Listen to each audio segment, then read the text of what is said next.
tempat dalam salat yang kalau kita berdoa di situ, maka dua tempat ini adalah tempat mustajab doa pada setiap salat kita, baik salat wajib ataupun salat sunnah. Maka jangan sia-siakan dua tempat dalam salat ini, perbanyak doa di situ. Ma'asyiral muslimin yang dimuliakan Allah Subhanahu wa taala. Sebenarnya kalau kita melihat makna daripada salat itu sendiri, salat sendiri artinya doa, tetapi secara istilah tentu berbeda. Karena secara istilah dimulai dari takbiratul ihram dan diakhiri dengan salam.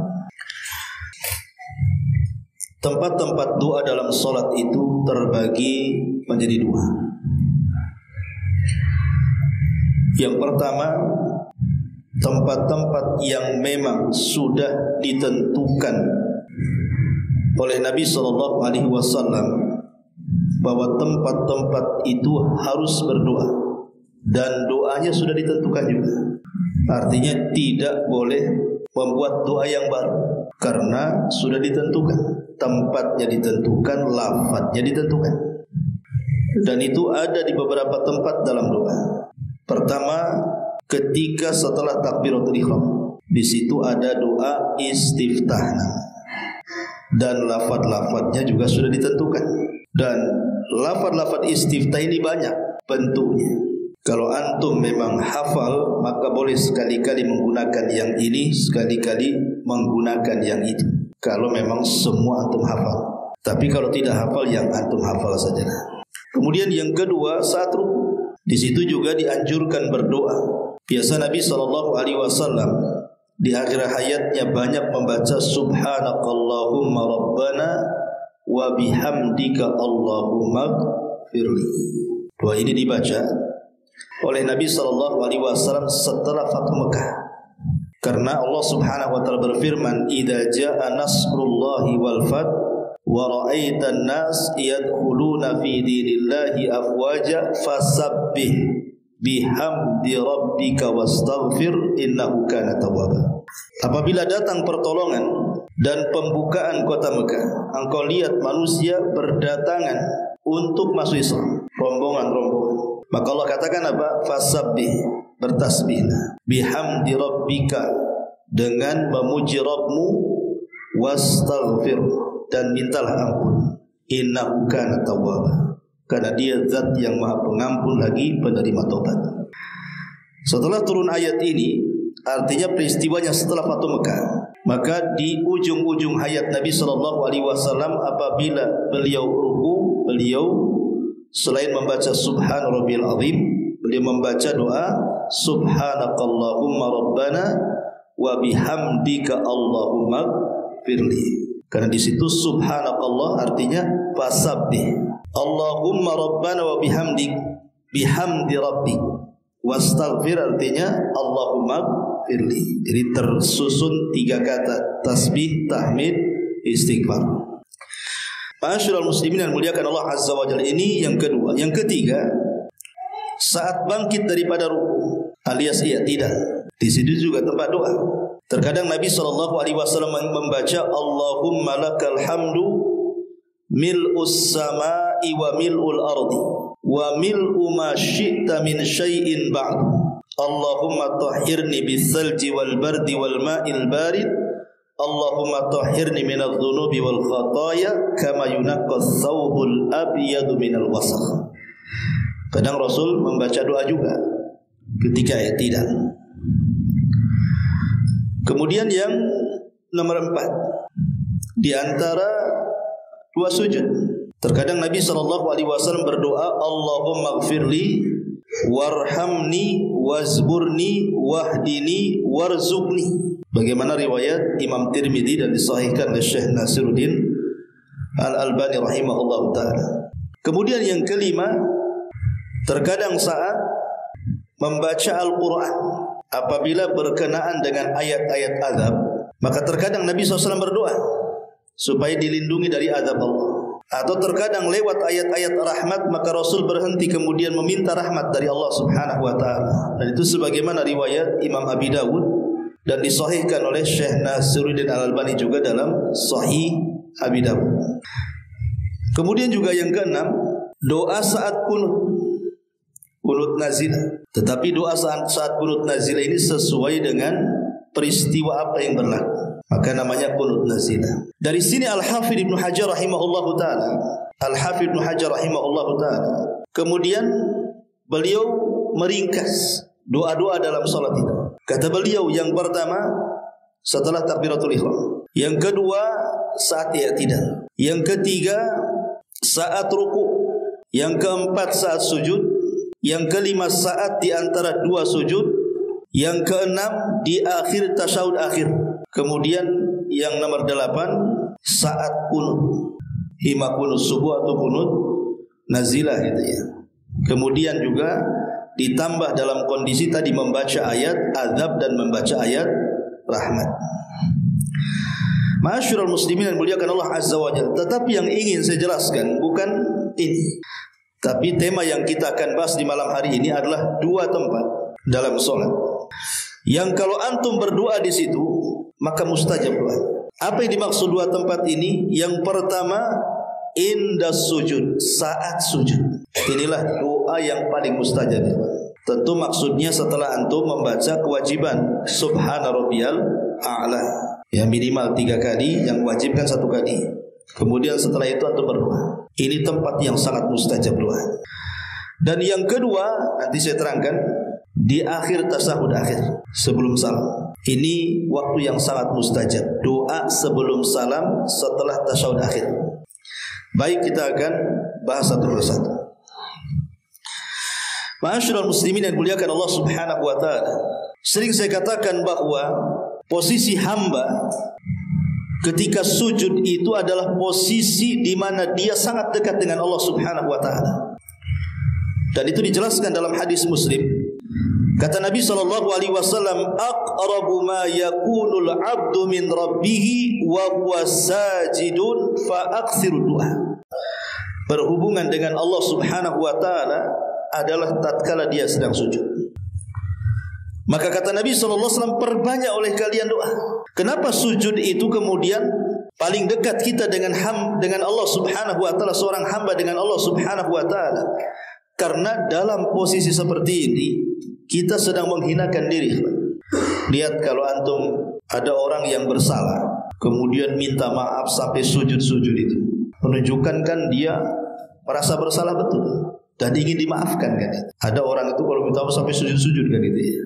Karena entah apa bagaimana lagi yang harus dia lakukan kan.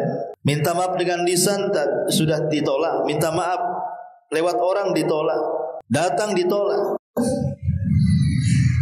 Itu sesama makhluk saja kadang-kadang kalau sudah tidak bisa lagi, bahasanya sudah enggak ada lagi cara minta maaf, terkadang sampai sujud. Padahal tidak boleh. Tidak boleh kita ini meminta maaf kepada makhluk dalam posisi sujud.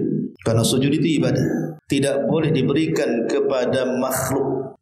Sujud itu hanya boleh diberikan kepada Allah. Kenapa demikian? Karena di antara anggota badan kita dari kepala sampai kaki, yang paling mulia itu adalah wajah. Yang paling mulia itu wajah. Makanya kenapa Rasul melarang tidak boleh memukul wajah. Lah ketika kemuliaan manusia atau di tanah menunjukkan apa?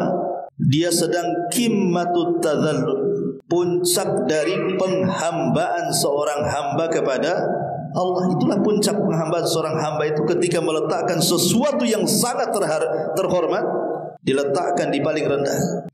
Makanya wajar kalau seandainya dalam posisi seperti itu seorang hamba dekat dengan Allah Subhanahu wa taala. Dalam hadis Muslim yang lainnya, Nabi SAW mengatakan, ala wa inni nuhitu an aqra'al Qur'an raki'an aw sajidan. Ingatlah aku dilarang oleh Allah untuk membaca Al-Quran saat ruku dan sujud. Fa ammar ruku fa'azzimu fihi rabb. Adapun dalam kondisi ruku, agungkan Allah di situ. Wa amma sujud, adapun sujud, fajtahidu fid du'a faqaminun an. Berdoalah sungguh-sungguh, karena disitulah pengijabahan Allah akan langsung diberi.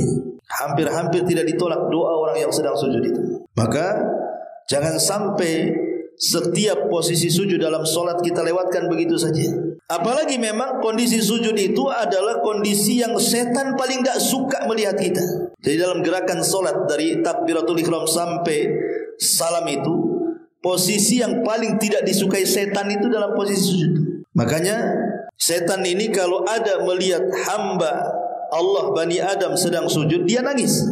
Bisa nangis iblis itu. Dan iblis mengatakan, ya wailah, duhai celaka aku. Umira ibnu Adam bisujud fasajada falahul jannah. Orang ini diperintahkan Allah sujud, dia pula sujud, dia masuk surga. Wa umirtu bisujud fa abaitu faliyanna. Tapi ketika Allah memerintahkan aku sujud, aku pula enggan sujud, Allah janjikan neraka padaku, katanya. Jadi dalam posisi sujud itu setan tersakiti dengan kita itu. Makanya harus betul-betul sujud itu jangan asal-asalan. Ya, harus betul-betul mengikuti anggota rukun sujud. 2 kaki, 2 lutut, 2 tangan, dahi dan hidung harus nempel betul-betul. Jangan ketika sujud kakinya pula terangkat. Ya, jadi anggota sujud itu harus 7 anggota harus nempel di bumi. Kalau tidak sah sujud. Dan kalau bisa sikut itu dijauhkan dari lambung supaya sungguh-sungguh sujudnya.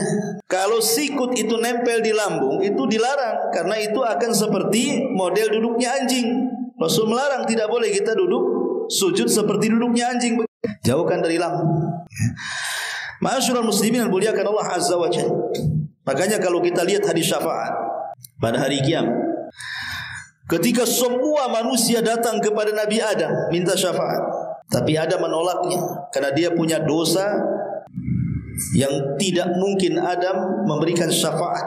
Maka Adam menganjurkan datang kepada Nabi Nuh, juga tidak sanggup berikan syafaat. Nuh menganjurkan datang kepada Nabi Ibrahim tidak sanggup. Ibrahim menganjurkan datang kepada Nabi Musa tidak sanggup. Dianjurkan kepada Nabi Isa pun mengisyaratkan kepada Rasulullah.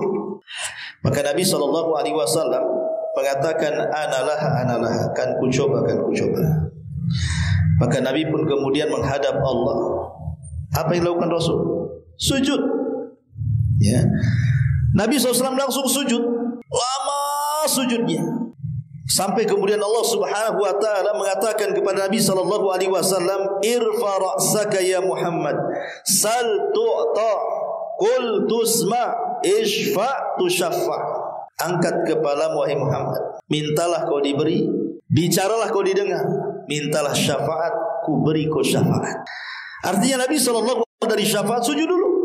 Karena memang posisi itulah permintaan kita akan mustajab, dijawab oleh Allah Subhanahu wa taala. Maka sayang kalau seandainya kemudian lewat macam-macam solat kepada kita, tapi satu sujud pun kita tidak berdoa kepada Allah Azza wa Jalla. Sayanglah kan begitu. Apalagi antum yang ada masalah keluarga, masalah ekonomi, masalah kesehatan.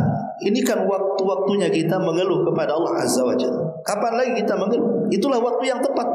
Eluhkan dalam sujud kita itu setiap perkara kita kepada Allah Azza wa Jalla. Allah pasti mendengarnya. Ma'asyiral muslimin yang dimuliakan Allah Azza wa Jalla. Taib, sekarang ada pertanyaan seperti ini. Ustaz, apakah doa dalam sujud itu setelah membaca Subhan Rabbiyal A'la, apakah harus menggunakan bahasa Arab? Pertanyaannya, boleh enggak saya pakai bahasa Melayu, bahasa Jawa, bahasa Padang, bahasa Alo? Serah. Boleh enggak menggunakan bahasa daerah? Atau harus bahasa Nusantara, Indonesia? Intinya boleh enggak berdoa selain bahasa Arab?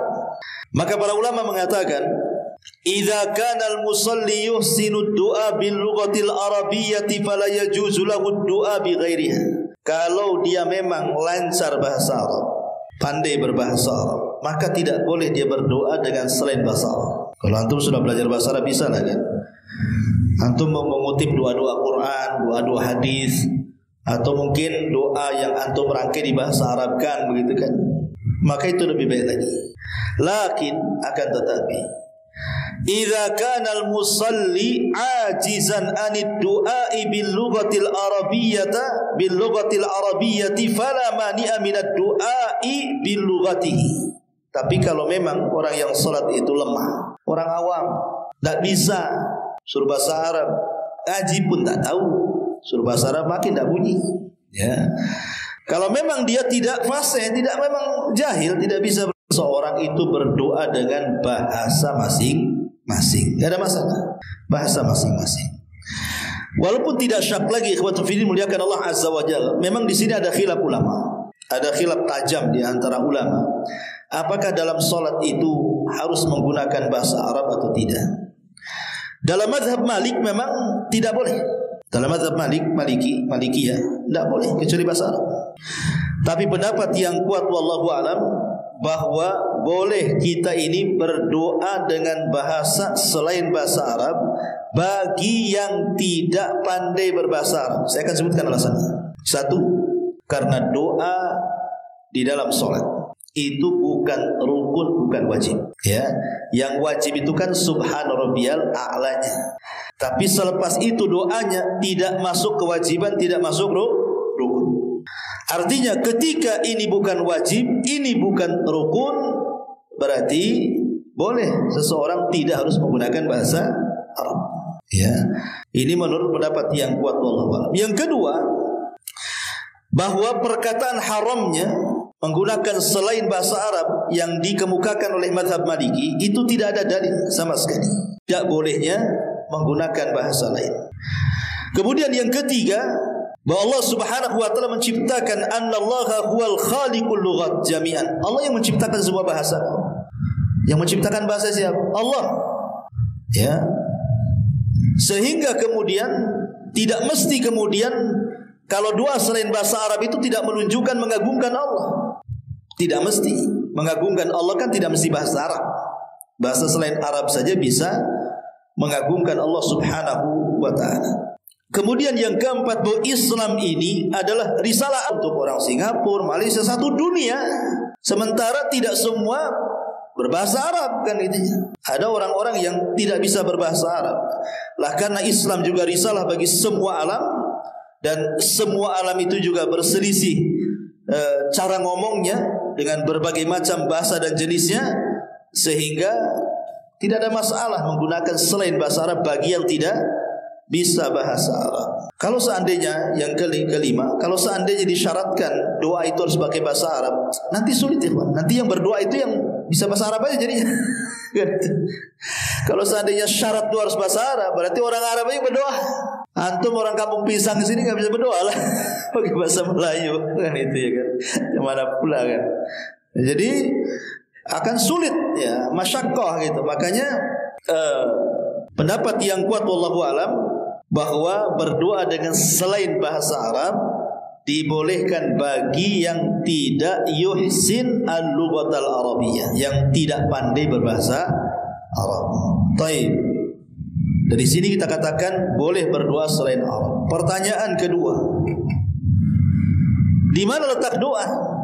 Apakah dalam hati ataukah di lisan? Sekarang kita sudah katakan pendapat yang kuat wallahu alam boleh. Pertanyaannya, boleh enggak diucap? Umpamanya ketika sujud, subhana rabbiyal a'la, subhana rabbiyal a'la, subhana rabbiyal a'la, kemudian antum katakan, ya Allah, utang saya banyak kali ya Allah, tolonglah kasih jalan keluar. Kayak ngomong gitu kan ketika sujud. Ataukah diam saja, diomongkan dalam hati? Pertanyaannya di sini. Maka para ulama mengatakan bahwa doa itu harus dengan lisan, baru dikatakan kalam. Kalau dalam hati itu.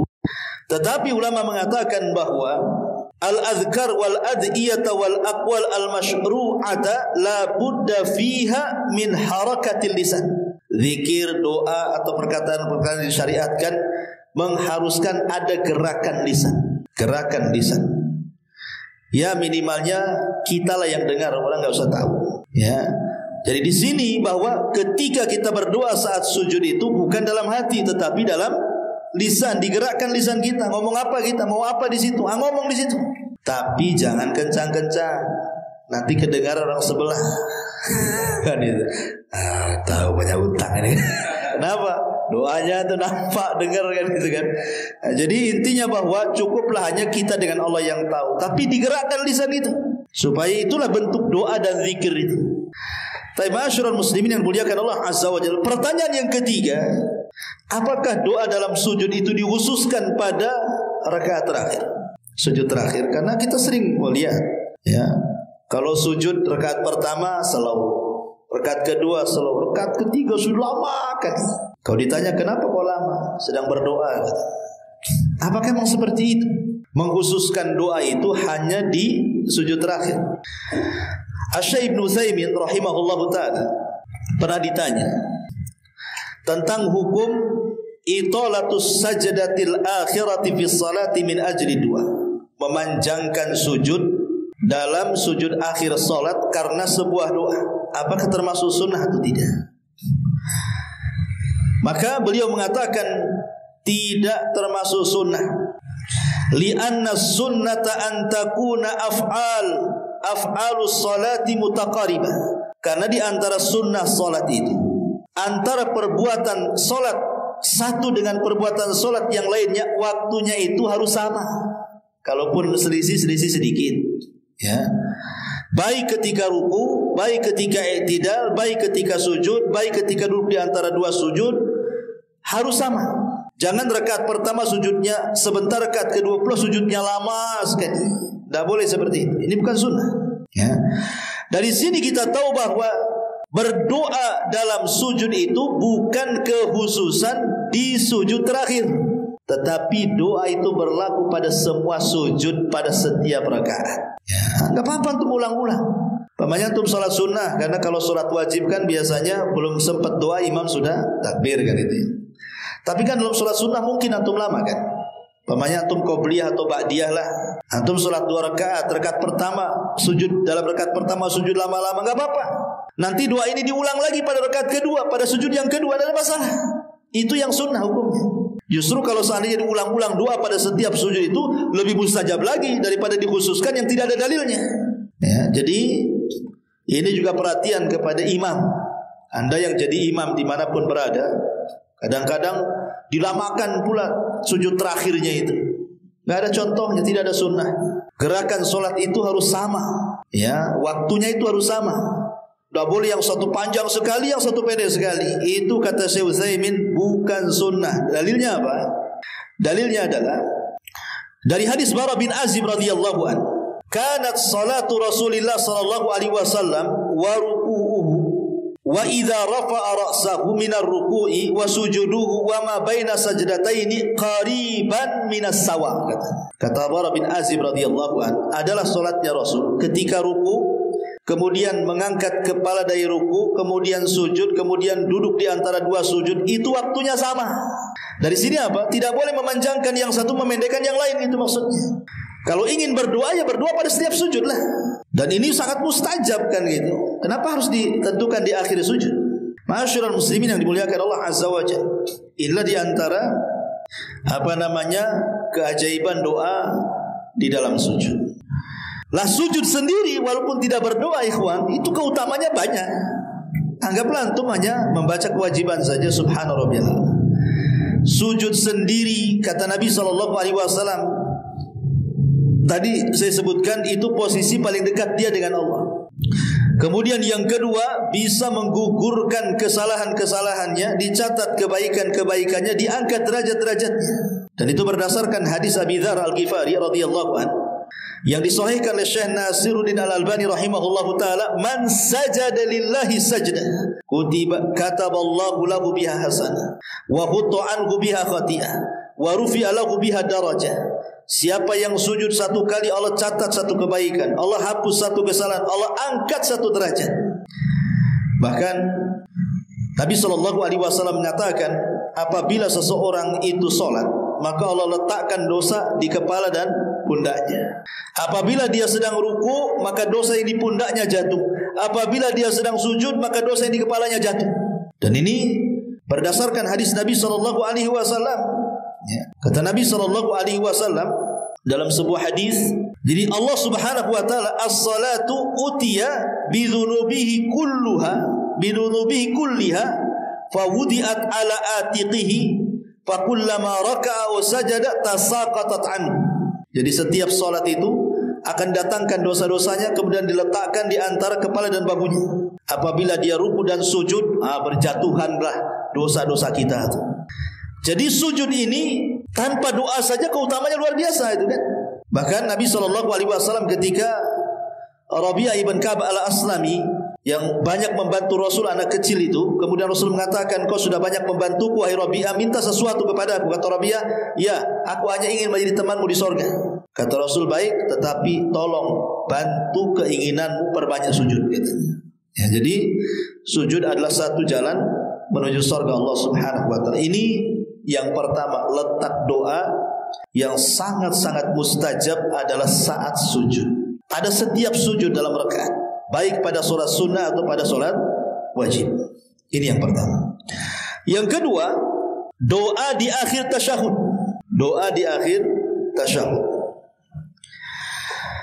Doa di akhir tasyahud, Nabi SAW akhtar minal mas'alati ma tasha.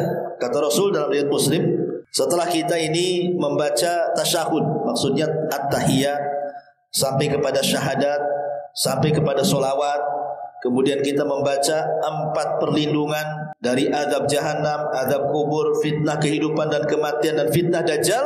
Setelah itu kata Rasulullah, summa litakhtar minal mas'alati ma tasha. Kemudian kalian tinggal pilih doa mana saja yang terkait dengan masalahmu. Doa di situ sebelum salam. Kira-kira antum ada masalah apa? Ya, masalah keuangan, masalah kesehatan, masalah ekonomi, masalah apa? Masalah keluarga, jomblo tak kawin-kawin, ya, duda tak kawin-kawin juga. Ada masalah apa antum? Minta di situ. Minta di situ, ya Allah, carikan aku jodoh yang cantik, yang kaya, yang nasab, yang ustazah. Anak pun mau kalau gitu. Jangan anda. Ya tidak masalah kan gitu ya. Nah masalah, mintalah doa kepada Allah Azza wa Jalla. Tidak ada yang mustahil bagi Allah Azza wa Jalla. Ya. Ma'asyiral muslimin yang muliakan Allah Azza wa Jalla. Para ulama mengatakan, i'lam anna du'a ba'da tasyahudil akhir masyru' bidakhilah.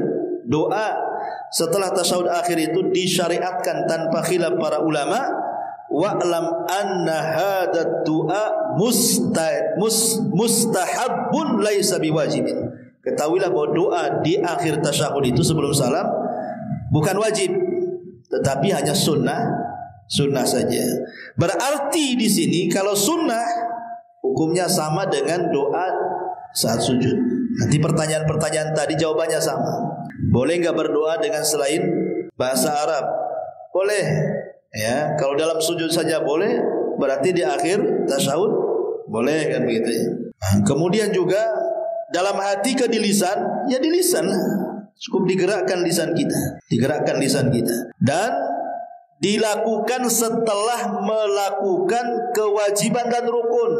Ya, rukun-rukun dan wajibnya dulu yang dibaca, jangan sibuk dengan yang sunnah. Itu maksudnya ya. Berarti perhatikan dari at-tahiyatulillah, kemudian syahadat, kemudian solawat. Nah itu kan ini yang rukun nih.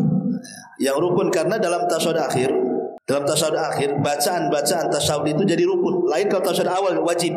Ya, kalau yang terakhir sudah saya jelaskan mana rukun mana wajib ya. Tetapi kalau doa perlindungan yang dari 4 itu sunnah saja. Sunnah dibaca nggak apa-apa, nggak dibaca nggak ada masalah. Ya. Nah, setelah itu kemudian ada doa sesuai dengan kehendak kita, itu juga sunnah. Kan sayang itu udah last sholat kan gitu ya. Masa ditinggalkan ya doa. Itu kan waktu-waktu yang mustajab di situ sebelum salam ketika tasyahud akhir itu, maka jangan ditinggalkan. Ma'asyiral muslimin yang muliakan Allah Subhanahu wa taala, saya kira ini yang bisa saya sampaikan ya. Saya ada